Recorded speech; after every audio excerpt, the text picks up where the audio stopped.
بسم الله الرحمن الرحيم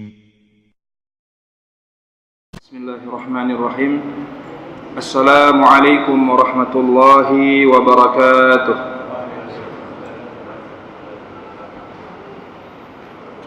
الحمد لله على إحسانه والشكر له على توفيقه وامتنانه أشهد أن لا إله إلا الله وحده لا شريك له وأشهد أن محمدا عبده ورسوله الذي لا نبي ولا رسول بعده اللهم صل وسلم وبارك على عبدك ورسولك محمد وعلى آله وأصحابه ومن سار على نهجه إلى يوم الدين أما بعد الحمد لله wa syukrulillah, segala puji bagi Allah Subhanahu wa taala, dan kita patut bersyukur kepada Allah Subhanahu wa taala karena kita masih diberikan kenikmatan, masih diberikan al-inayah, perhatian Allah Subhanahu wa taala kepada kita, sehingga kita bisa berhadir di salah satu rumah Allah Subhanahu wa taala dalam rangka menjalankan ketaatan kepada Allah Subhanahu wa taala. Dan alhamdulillah kita sekarang berada di hari-hari terbaik dalam setahun. Ada sekitar 240 jam yang Allah siapkan untuk kita, dan sudah berlalu sepertiga dari 10 hari terbaik. Apa yang kita lakukan? Apa yang kita gunakan? Apakah kita mengisi hari-hari tersebut dengan ketaatan kepada Allah Subhanahu wa taala, ataukah kita menjalankan hari-hari tersebut dengan kemaksiatan kepada Allah Subhanahu wa taala, atau kita tidak melakukan apapun? Maka inilah perbedaan antara orang yang beriman kepada Allah Subhanahu wa taala dan orang yang imannya lemah. Maka mari kita gunakan 10 hari terbaik dalam setahun ini dengan menjalankan ketaatan kepada Allah Subhanahu wa taala. Dan yang kita lakukan pada saat ini adalah salah satu ibadah, yaitu duduk di majelis ilmu adalah ibadah. Kita hanya mempersiapkan as-sama', pendengaran kita, kita hanya mempersiapkan al-basar, penglihatan kita, dan kita persiapkan al-fuad, hati kita. Kita persiapkan 3 bagian tersebut dengan baik. Dengan izin Allah Subhanahu wa taala kita akan mendapatkan ilmu yang bermanfaat dengan izin Allah Subhanahu wa taala. Salawat dan salam semoga selalu tercurahkan kepada Nabi kita Nabi Muhammad sallallahu alaihi wasallam, dan semoga salawat dan salam tercurahkan kepada keluarga beliau dan sahabat-sahabat beliau radhiyallahu anhum ajmain. Kaum muslimin dan muslimat yang semoga dirahmati oleh Allah Subhanahu wa taala, kita duduk di majelis ilmu adalah ibadah. Kita belajar tentang Rasulullah sallallahu alaihi wasallam adalah ibadah. Kita berdiam diri di masjid dengan niat iktikaf adalah ibadah. Jadi yang kita lakukan pada hari ini adalah ibadah di atas ibadah. Masya Allah. Tidak semua orang yang Allah Subhanahu wa taala pilih, karena Allah Subhanahu wa taala memilih di antara hamba-hambanya yang mau duduk di majelis ilmu. Banyak sekali rumah-rumah Allah Subhanahu wa taala di atas permukaan bumi ini, tetapi hanya sedikit yang duduk di majelis-majelis ilmu yang ada di masjid-masjid, di rumah-rumah Allah Subhanahu wa taala. Kaum muslimin dan muslimat yang semoga dirahmati oleh Allah Subhanahu wa taala, pada malam yang berbahagia ini insyaallah kita akan melanjutkan kajian tentang Al-Yaumun Nabawi, keseharian Rasulullah sallallahu alaihi wasallam, yang mudahan tiap-tiap detiknya, tiap-tiap jamnya, tiap-tiap harinya kita bisa meneladani Rasulullah sallallahu alaihi wasallam. Kemarin kita terputus atau terhenti sampai Rasulullah sallallahu alaihi wasallam bangun tidur. Rasulullah sallallahu alaihi wasallam bangun tidur, beliau mengerjakan beberapa hal. Yang beliau lakukan pertama kali adalah beliau bersiwak. Kenapa? Karena setelah bersiwak Rasulullah sallallahu alaihi wasallam mengucapkan zikir kepada Allah Subhanahu wa taala, yaitu apa? Berdoa. Pertama bersiwak. Kalau siwaknya Rasulullah sallallahu alaihi wasallam simple, ya. Kalau siwaknya kita gimana? Ya. Kita ambil sikatnya, terus kita ambil odolnya, kemudian kalau Rasulullah sallallahu alaihi wasallam simple. Rasulullah sallallahu alaihi wasallam biasanya meletakkan siwaknya di atas tempat tidur Rasulullah sallallahu alaihi wasallam atau di samping tempat tidur Rasulullah sallallahu alaihi wasallam. Karena apa? Karena siwak Rasulullah sallallahu alaihi wasallam dari kayu yang namanya kayu arak. Kalau di Indonesia arak itu identik dengan minuman keras. Tapi kalau kayu arak dalam bahasa Arab itu artinya kayu yang khusus digunakan untuk bersiwak. Jadi Rasulullah menggunakan kayu arak. Nah, kita sering melihat kayu siwak, ya, biasanya di toko-toko souvenir haji. Itu biasanya berasal dari kalau tidak kayu arak atau kayu zaitun. Nah, jadi kalau misalnya ada yang tanam zaitun atau ada yang lihat ada zaitun, minta izin dengan pemiliknya, potong sedikit, dikeringkan, itu insya Allah bisa menjadi siwak. Rasulullah Shallallahu Alaihi Wasallam bersiwak. Setelah Rasulullah Shallallahu Alaihi Wasallam bersiwak, Rasulullah Shallallahu Alaihi Wasallam membaca doa. Memulai aktivitas Rasulullah Shallallahu Alaihi Wasallam dengan memuji Allah Subhanahu Wa Taala. Alhamdulillah, alladzi ahyana ba'dama amatana wa ilaihin nusyur. Segala puji bagi Allah Subhanahu Wa Taala yang telah menghidupkan kita setelah kita mati, maksudnya setelah kita tidur. Wa ilaihin nusyur, dan kepada Allah kita akan kembali atau akan kita dikumpulkan lagi. Kemudian Rasulullah Shallallahu Alaihi Wasallam berwudu. Setelah Rasulullah Shallallahu Alaihi Wasallam berwudu, Rasulullah Shallallahu Alaihi Wasallam melaksanakan sholat ringan, sholatun khafifah, sholat ringan. Kenapa? Supaya jiwa kita, supaya raga kita bisa siap. Ya, kadang-kadang bangun tidur langsung kita sholat dengan sholat yang panjang, raga ini belum siap. Makanya Rasulullah Shallallahu Alaihi Wasallam yusolli sholatan khafifah. Rasulullah Shallallahu Alaihi Wasallam sholat dengan sholat yang ringan. Apa buktinya? Rasulullah Shallallahu Alaihi Wasallam selesai membaca Al-Fatihah, biasanya Rasulullah Shallallahu Alaihi Wasallam membaca surat apa? Al-Kafirun. Di rakaat yang pertama 2 rakaat. Di rakaat yang pertama Rasulullah Shallallahu Alaihi Wasallam membaca surat Al-Kafirun.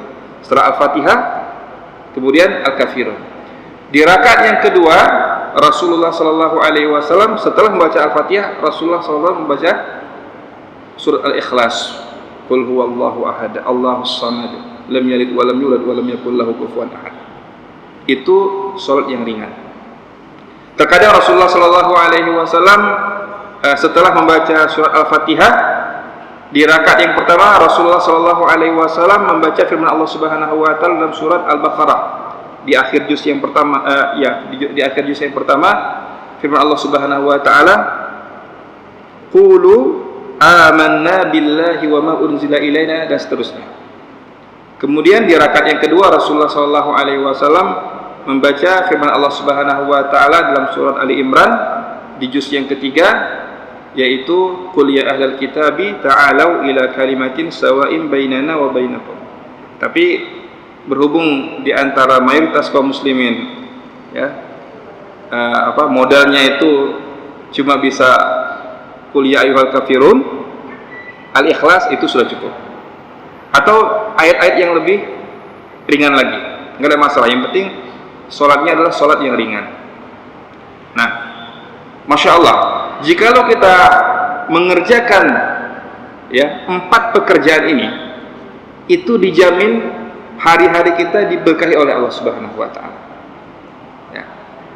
Kita mungkin merasakan, kenapa ya hari ini kok sepertinya buram gitu ya. Masa depan suram rasanya. Kenapa? Karena tidak kita mulai dengan berzikir kepada Allah Subhanahu wa taala.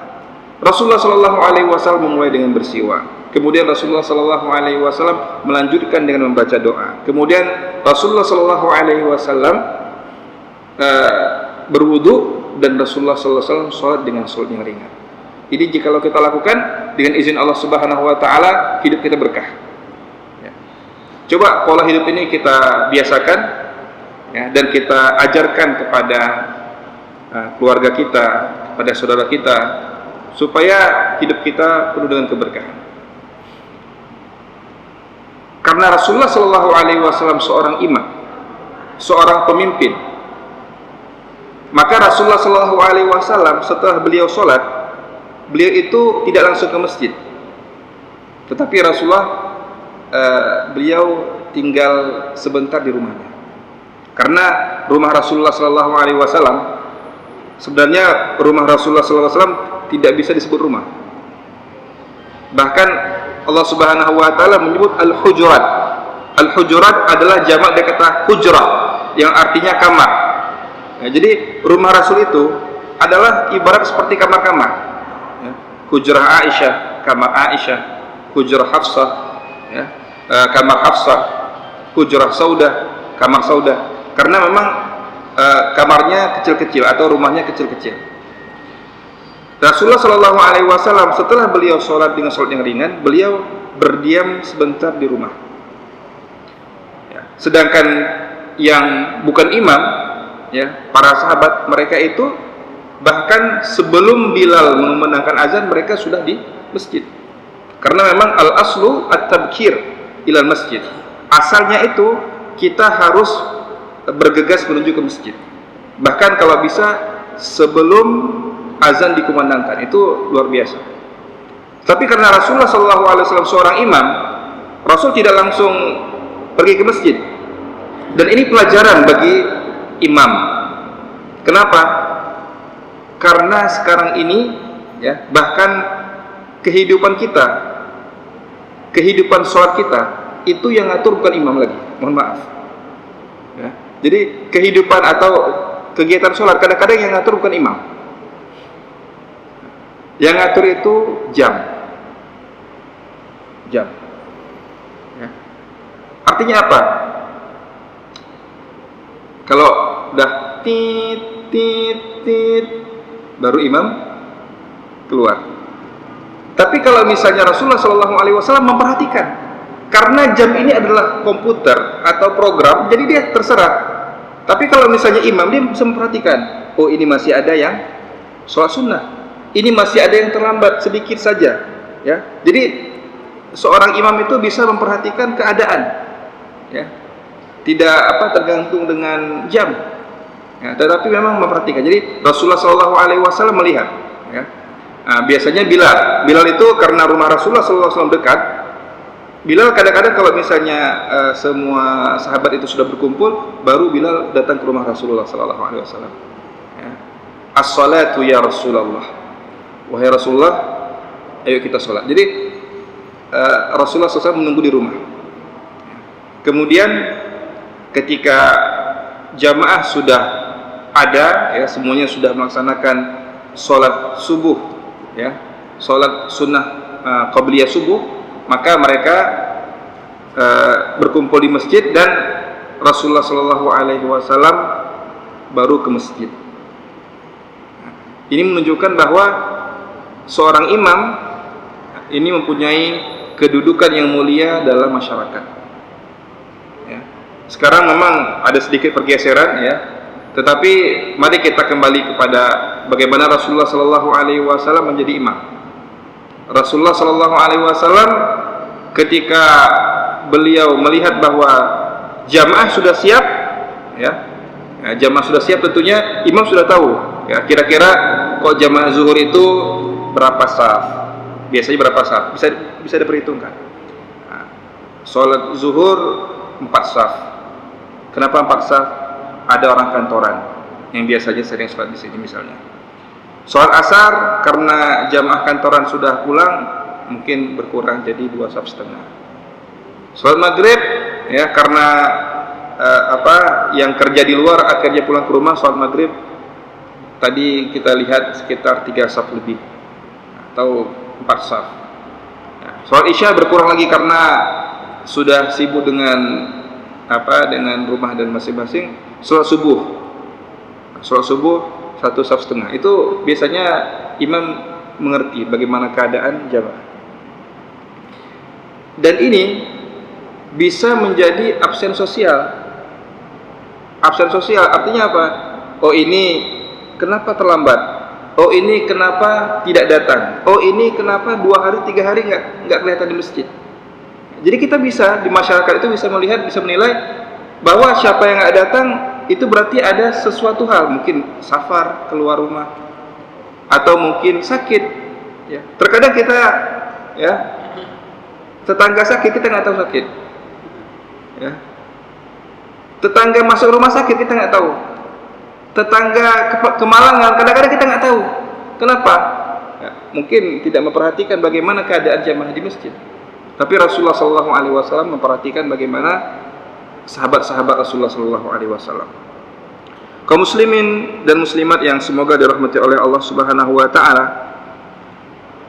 Jadi Rasulullah SAW keluar menuju ke masjid ketika jamaah yang biasanya berjamaah bersama Rasulullah SAW sudah siap. Ya, tentunya bisa kita sekarang ini, di zaman sekarang ini bisa kita katakan misalnya jarak antara ini sholat azan zuhur dengan iqamahnya adalah 10 menit.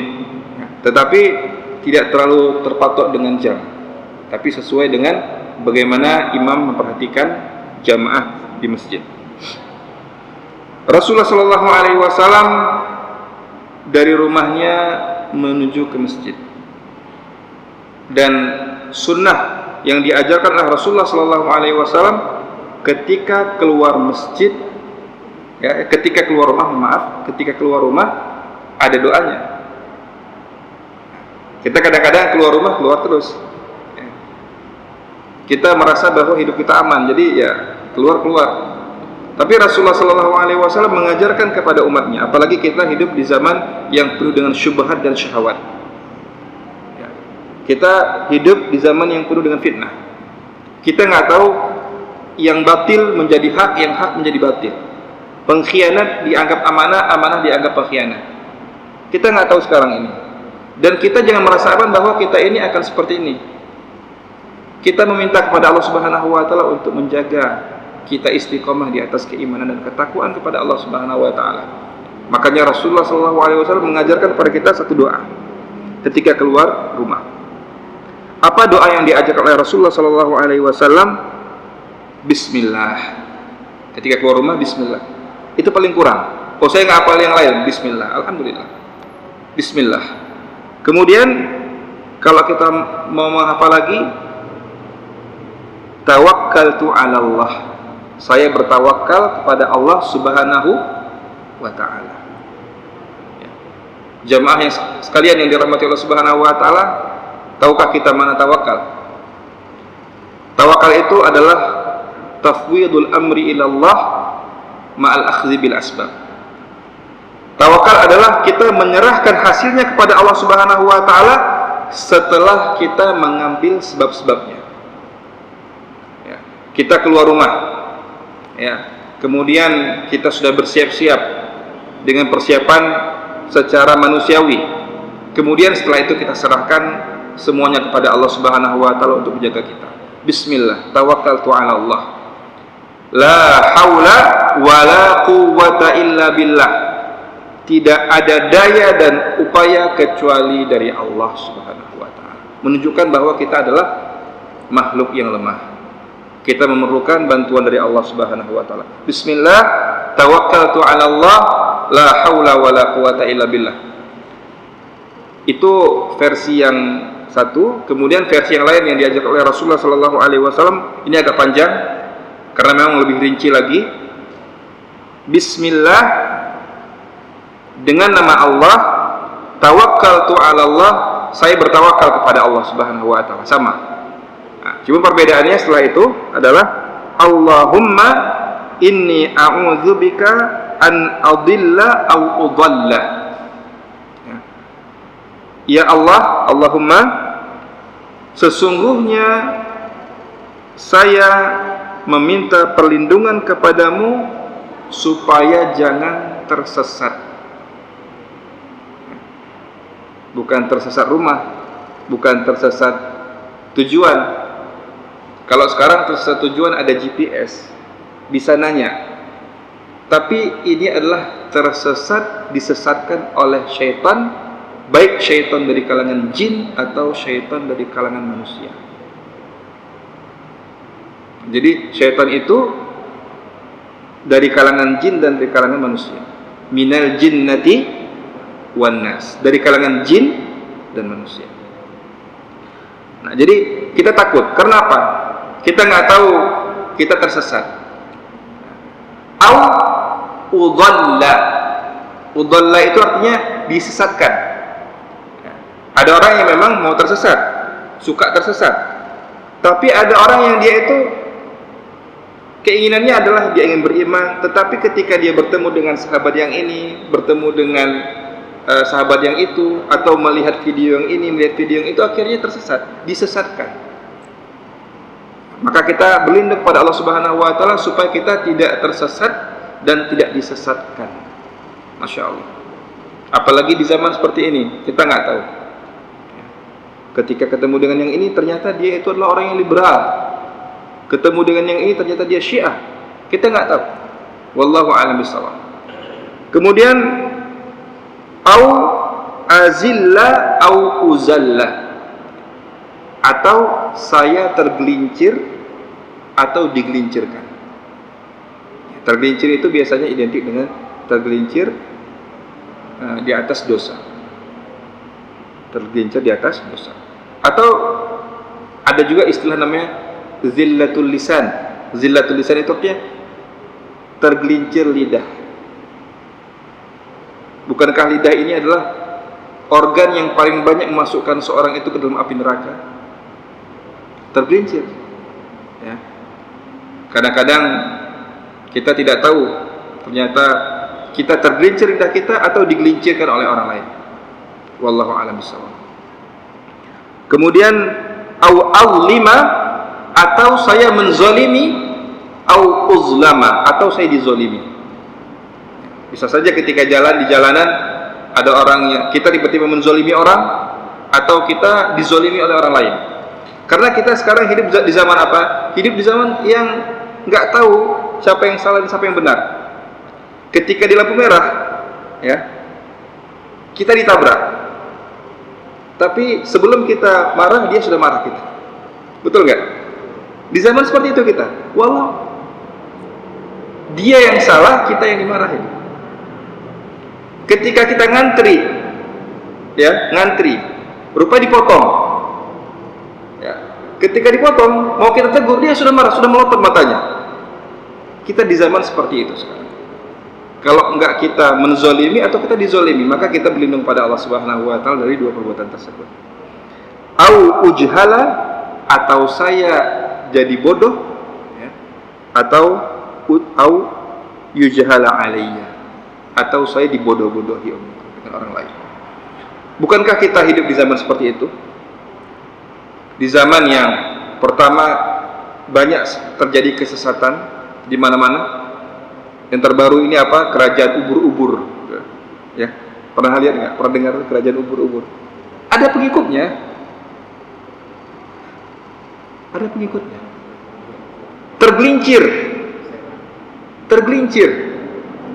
Ya, jadi tersesat, tergelincir, menzolimi, terzolimi, dibodoh-bodohi. Ini adalah zamannya. Makanya kita meminta perlindungan kepada Allah Subhanahu wa ta'ala. Itulah doa yang diajarkan Rasulullah sallallahu alaihi wasallam kepada kita. Padahal rumah Rasulullah sallallahu alaihi wasallam dengan Masjid Nabawi itu berapa jauhnya? Berapa jauhnya? Enggak jauh. Ya. Barang 5 langkah sudah nyampe. Apalagi rumah Aisyah. Rumah Aisyah, ini masjid, memang bertempelan dengan masjid. Tapi Rasulullah keluar rumah membaca doa itu.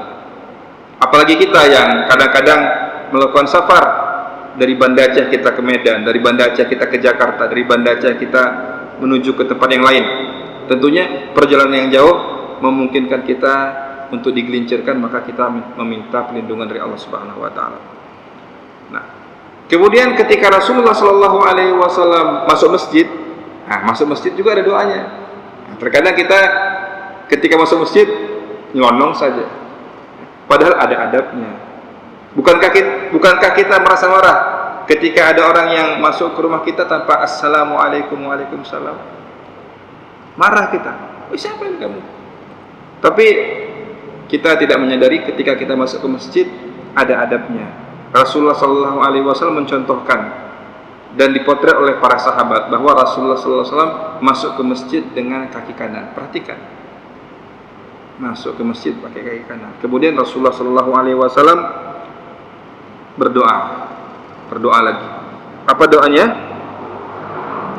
Allahumma ftahli abwaaba rahmatik. Allahumma ftahli abwaaba rahmatik. Ya Allah, bukakanlah kepadaku pintu-pintu rahmat-Mu. Kita nggak minta satu pintu. Pintu-pintu rahmat. Karena rahmat Allah Subhanahu wa taala luas. Kata Allah Subhanahu wa taala dalam hadis qudsi, "Inna rahmati sabaqat ghadabi." Sesungguhnya rahmatku, sesungguhnya kasih sayangku melampaui kemurkaanku. Jadi kadang-kadang Allah Subhanahu wa taala tidak jadi murka karena berkasih sayang dengan hamba-hamba Allah Subhanahu wa taala. Jadi kita tidak meminta satu rahmat. Ketika masuk ke masjid kan banyak rahmat. Ya. Banyak rahmat, ya, banyak sekali pahala yang Allah Subhanahu wa taala sediakan. Jadi kita meminta bukan satu pintu. Abwab itu adalah jamak dari kata bab yang artinya pintu. Ya Allah, bukakanlah untukku pintu-pintu rahmat-Mu. Itu yang versi yang pendeknya. Kemudian Rasulullah SAW juga memberikan pada kita doa yang agak detail, yaitu adalah Bismillah.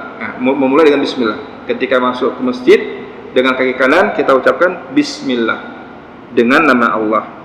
Wassalamu ala Rasulillah, dan keselamatan dan kesejahteraan kepada Rasulullah sallallahu alaihi wasallam. Padahal beliau Rasulullah, tapi beliau mengajarkan kepada kita seperti itu.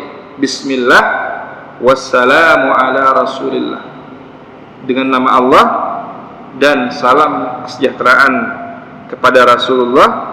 Allahumma ghfirli dzunubi. Ya Allah, ampunilah dosa-dosaku. Bukan satu dosa, dosa-dosaku. Sebanyak apa dosanya? Mau sebanyak masjid ini Allah ampunkan. Mau sebanyak apa? Mau sebesar Banda Aceh ini Allah akan ampunkan. Mau sebesar provinsi Aceh ini Allah akan ampunkan dosa-dosa kita. Mau setinggi langit akan Allah ampunkan jikalau kita ikhlas meminta ampun kepada Allah Subhanahu wa taala. Kemudian baru waftahli abwaaba rahmatik, dan bukakanlah untukku pintu-pintu rahmat-Mu. Kemudian Rasulullah sallallahu alaihi wasallam meminta perlindungan kepada Allah Subhanahu wa taala. A'udzu billahil azim. Aku meminta perlindungan kepada Allah yang Maha Agung. Masya Allah. Ini untuk menunjukkan apa? Bahwa dunia itu enggak agung. Apalagi ya, jabatan itu tidak agung, harta itu tidak agung. Yang agung itu adalah Allah Subhanahu wa taala, yang Maha Agung. A'udzubillahil azim. Saya meminta perlindungan kepada Allah yang Maha Agung. Ya, kita jangan merasa bahwa orang yang punya harta, kita tidak tahu harta dari mana, itu agung. Yang punya jabatan yang berlimpah itu dia agung, enggak. Yang agung itu adalah yang Maha Agung, adalah Allah Subhanahu wa taala.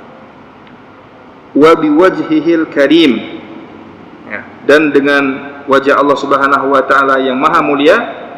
Wa sultanihil qadim, dan dengan kekuasaan Allah Subhanahu wa taala al-qadim. Al-qadim itu artinya bahasa Arab, al-qadim itu adalah lawan kata dari kata jadid. Jadid itu artinya baru. Kalau qadim itu artinya apa? Lama.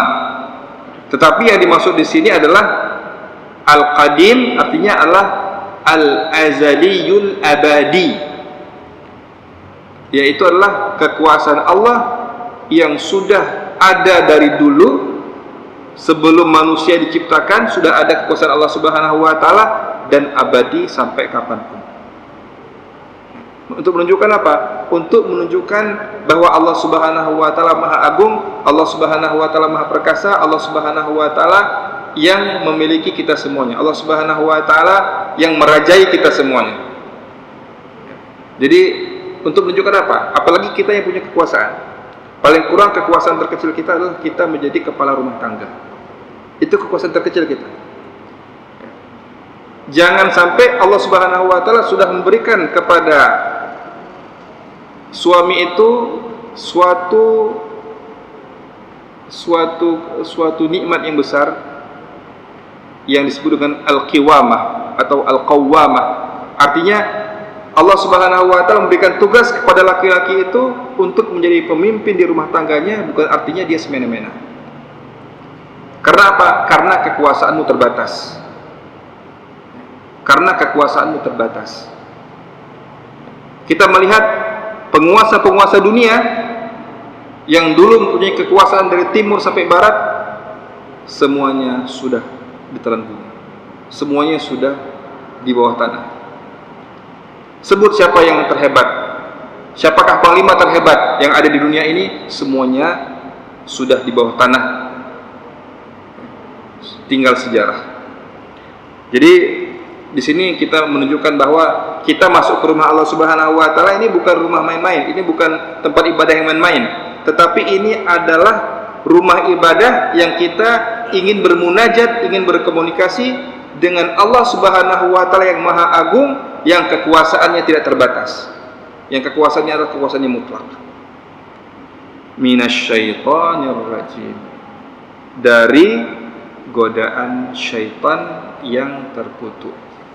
Ini untuk menunjukkan apa? Untuk menunjukkan bahwa musuh abadi manusia itu adalah syaitan. Musuh abadi manusia itu adalah syaitan. Minasyaiton, dari syaitan. Ar-rajim, ar-rajim artinya yang terkutuk. Itu bahasa terjemahan kita. Tapi kata ar-rajim itu sebenarnya berasal dari kata al-marjum. Al-marjum itu yang dilempar. Syaitan yang dilempar. Yang dilempar pakai apa? Pakai bintang. Walaqad zayyana as-samaa'a ad-dunya bimasabiha wa ja'alnaha rujuman lisyayatin. Dalam surat Al-Mulk, sungguhnya kami telah menjadikan bintang itu sebagai perhiasan untuk langit, dan kami jadikan bintang itu sebagai pelontar kepada syaitan-syaitan. Jadi syaitan itu dilempar oleh Allah Subhanahu wa taala dengan bintang-bintang dalam surat Al-Mulk. Kemudian syaitan itu terlempar dari surga, dilempar oleh Allah Subhanahu wa taala. Karena apa? Karena kesombongan. Kemudian syaitan itu terlempar dari rahmat Allah Subhanahu wa taala. Jadi ar-rajim itu artinya adalah al-bu'du an rahmatillah. Artinya jauh dari rahmat Allah Subhanahu wa taala. Jadi ini sudah final. Ya. Bagi malaikat, tidak ada malaikat yang masuk neraka. Ada nggak malaikat masuk neraka? Tidak ada. Karena apa? Semuanya taat kepada Allah Subhanahu wa taala. Iblis, syaitan, nggak ada yang masuk surga. Cuma dua golongan yang Allah Subhanahu wa taala ciptakan, yang berlomba-lomba, ya, bisa jadi makhluk ini masuk ke dalam surga, bisa jadi makhluk ini masuk ke dalam neraka, sesuai dengan kadar ketaatan kepada Allah Subhanahu wa taala, yaitu jin dan manusia. Jadi kita mempunyai peluang untuk masuk surga.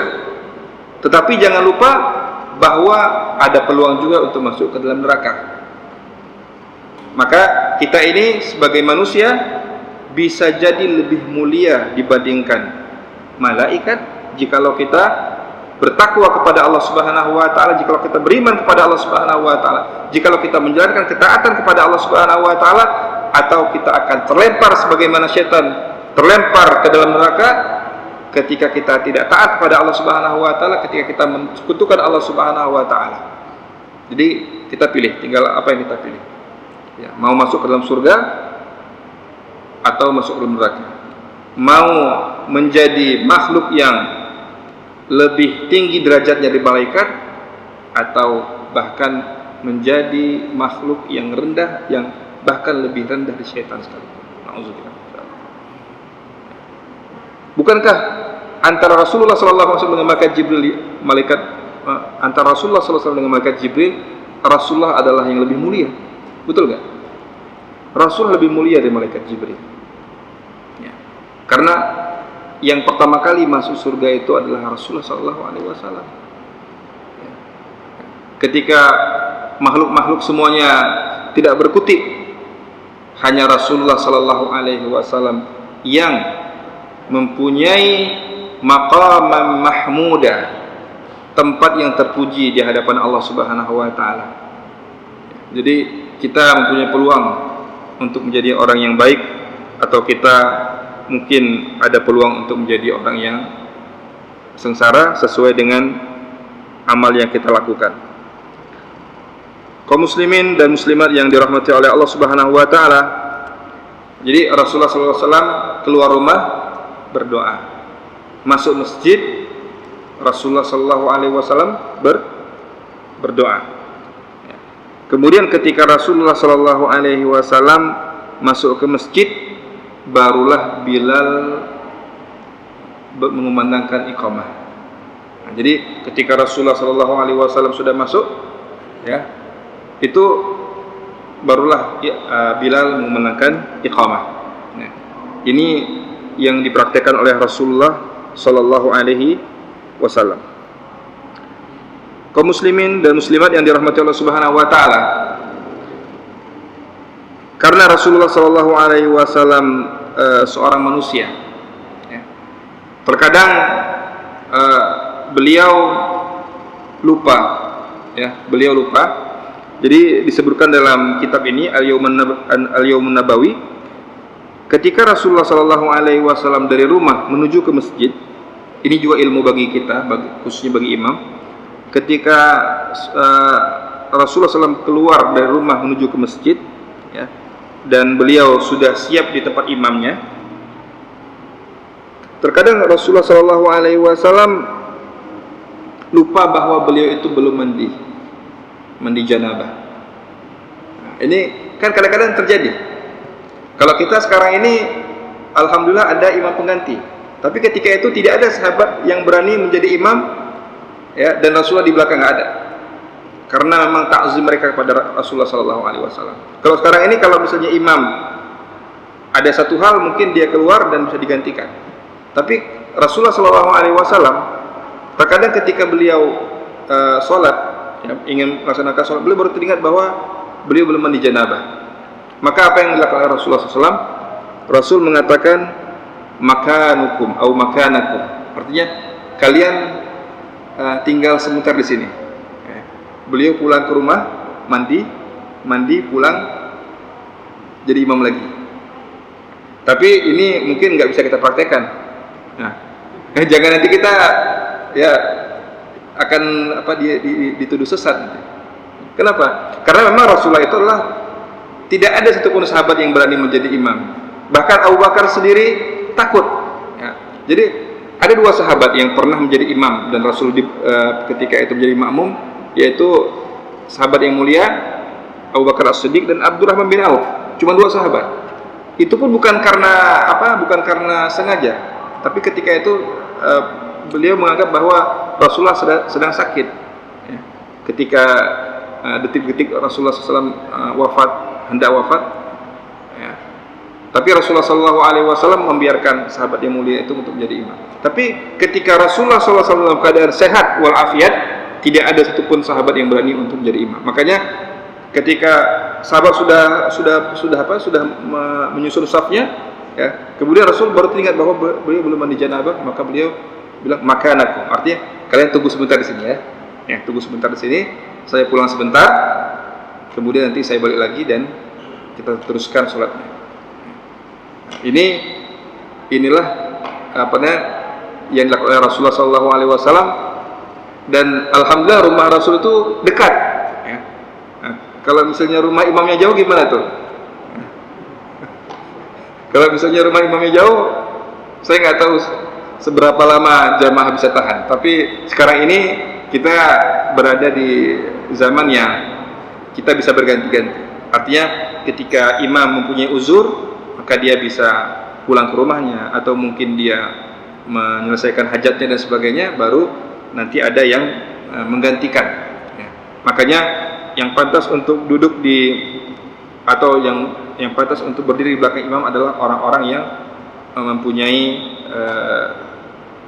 ilmu dalam melaksanakan sholat. Ya. Tahu fiqhul imam. Ini juga salah satu hal yang perlu kita pelajari, fiqhul imam. Fikih menjadi imam. Jadi ada fikih sholat, tapi ada fikih khusus fikih menjadi imam. Kadang-kadang ada imam yang dia tidak tahu bagaimana keadaannya, bagaimana ilmunya. Ya. Dia sangka karena di belakangnya dilihat masya Allah anak-anak muda, ya, kemudian dia baca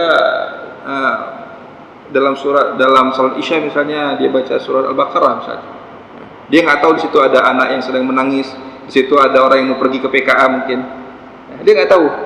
Tapi ketika imam tahu, ini momen PKA nih, jangan-jangan ketika lagi sholat dia pikir ini mau beli apa kan? Anak-anak belum beli baju lagi kan, dan sebagainya, beli baju yang ada tulisan itu. Jadi seorang imam itu harus tahu fikihnya. Ada fikihnya, ada fikih menjadi imam. Ya. Kalau jadi makmum kan tinggal ngikut saja. Ya. Kalau makmum tinggal ngikut saja. Tapi imam itu ada fikihnya, ada ilmunya. Ya, kita belajar dari Rasulullah SAW, bagaimana Rasulullah SAW menjadi qudwah, menjadi suri teladan bagi kita. Dan ini yang bisa saya sampaikan pada kesempatan kali ini. Mudah-mudahan kita bisa mengikuti jejak-jejak Rasulullah SAW. Bagaimana Rasulullah SAW bangun tidur, bagaimana yang dilakukan oleh Rasulullah SAW setelah bangun tidur, apa yang dilakukan oleh Rasulullah SAW ketika beliau hendak keluar rumah, ketika beliau masuk ke masjid dan sebagainya. Mari kita ikuti semua sunnah-sunnah Rasulullah SAW. Tentunya kita tidak bisa mengerjakan 100% dari sunnah-sunnah Rasulullah SAW. Tidak ada satu orang pun yang dia itu mengatakan saya mengerjakan 100% dari sunnah Rasulullah SAW. Tetapi sebagaimana petunjuk dari Rasulullah SAW, saddidu wa qaribu. Ya, hendaklah kita kerjakan. Ya, yang penting dekat-dekat lah. Ya, kalau misalnya Rasulullah itu nilainya 100, ya kita nilainya 50 paling kurang, atau kita 40, alhamdulillah. Yang penting kita mengerjakan, jangan kita tinggalkan semua sunnah Rasulullah SAW. Mudah-mudahan bermanfaat. Aqulu qauli hadza. Kita tutup dengan doa kafaratul majlis. Subhanakallahumma wa bihamdika asyhadu an la ilaha illa anta astaghfiruka wa atubu ilaik. Assalamualaikum warahmatullahi wabarakatuh.